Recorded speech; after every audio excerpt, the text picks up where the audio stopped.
Hello YouTube pipe smokers, Mutton Chop Piper here. Well, as you can see, we're having another chat by the fireside. And today's chat is entitled Ghosting, Friend or Foe. Now, what is ghosting?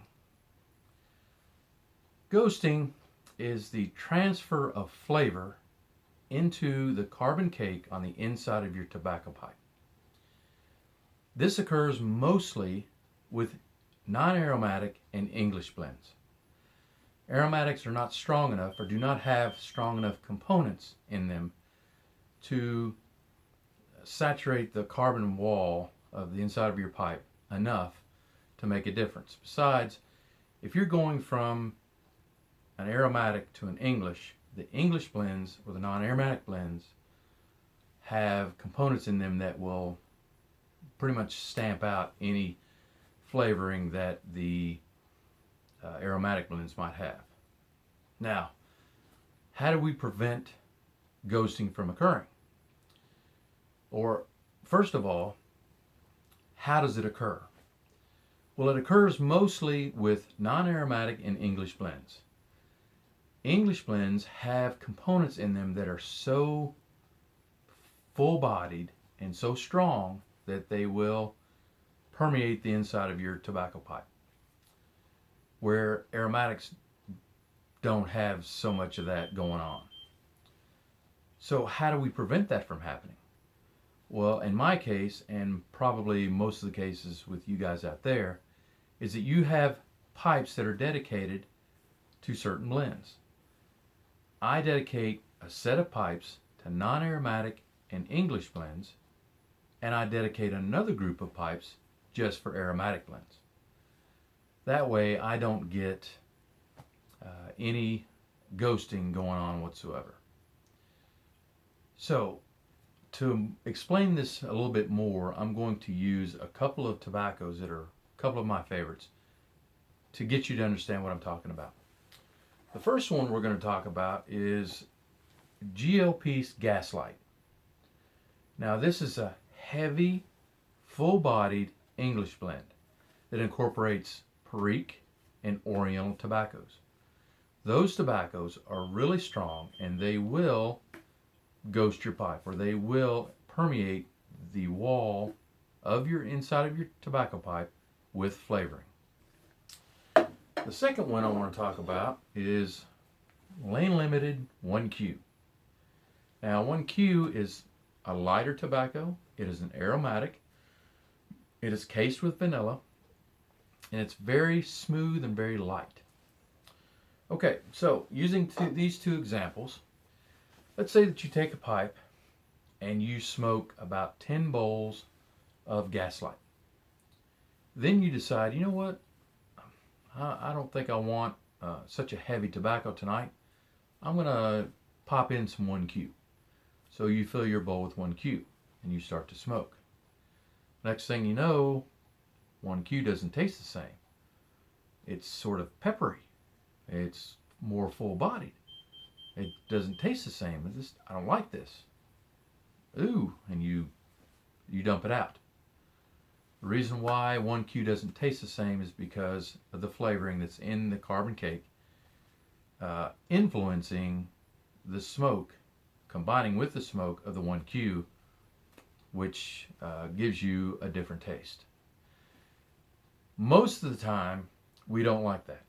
We don't like, when we put a tobacco in a tobacco pipe, a certain tobacco, we want to taste what that tobacco tastes like. I want to taste what Gaslight tastes like when I smoke it. On the other hand, I want to taste what 1Q tastes like when I smoke it. But I had an idea. I had a epiphany. So what I want to do is I want to challenge you.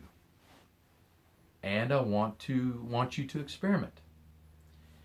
If you have a pipe that you use only English blends in, I want you to pop in an aromatic every once in a while. A different aromatic. Pop in 1Q. See how it tastes. If it's gross, you know never to do that again. Pop in Multi Dolce. all of a sudden you're like, oh man, this is really good.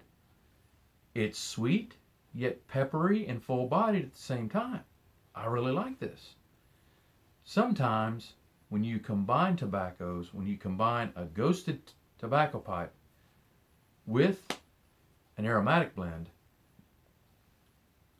sometimes you get a better smoke than what you thought you would get. I'll give you an example.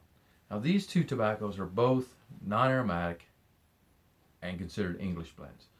But for some reason, I don't know, maybe it was just, I personally think it was the combination of the two tobaccos that gave me this taste.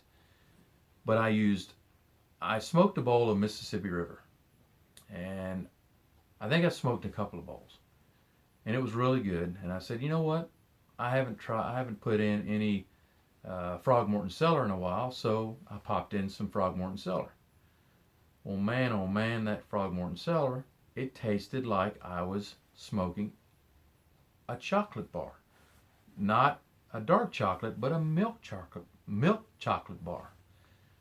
And I'm surprised that I didn't blow out that bowl, because it was just delicious. I mean, it was just amazing. It was unbelievable. As soon as I got to the bottom of that bowl, I packed it again. Now, it wasn't as prominent the second time, but the chocolatey note was still there. And it was just delicious. So now I know that the combination of Mississippi River and Frogmorton Cellar gives me that chocolatey taste. Now, it may not do it all the time. If I use a different pipe, it may not do it all the time, but I know that it is capable of giving me that flavor. All right, so in review, ghosting is the flavor imprint on the inside of your tobacco pipe. My challenge to you, or my experiment that I want you to try to conduct on yourself, is try to find a combination of tobaccos, one where the pipe has been ghosted by that tobacco and the other an aromatic, to get a combination of a blend or a taste of tobacco that is pleasing to you. All right, that's it for this video. I hope you enjoyed it. I hope you learned something. And until next time, I want to wish you and your family happy piping.